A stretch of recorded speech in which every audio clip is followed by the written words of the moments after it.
বাদাম ভাজা একটু থেতলা নিছি পুটো দিয়ে মাংস। হ্যাঁ হচ্ছে তিলও ভেজে নিছি সাদা তেল না? এই যে চিনি আর নারকেল দিয়ে ঠিক আছে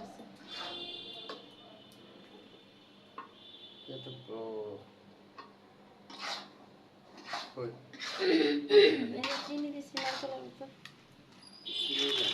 হ্যাঁ নাড়ু বানাইছি হলো গুড় দিয়ে আর এটা বানাইতেছি চিনি দিয়ে গুড় দিয়ে বানাইছো?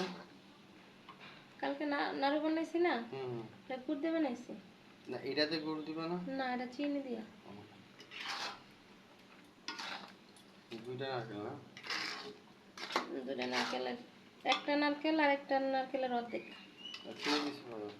হাফ কেজি এর সাথে এই তিল কি? তিল তিল বাদাম বাদাম আর মিক্স না করবো?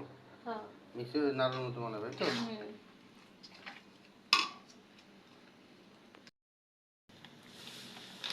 এক কেজি চিনির থেকে এতটুকু আছে মানে ধরো আধা কেজি আর এসে পোয়াখানি 700 গ্রাম। 750 এরকম দিছি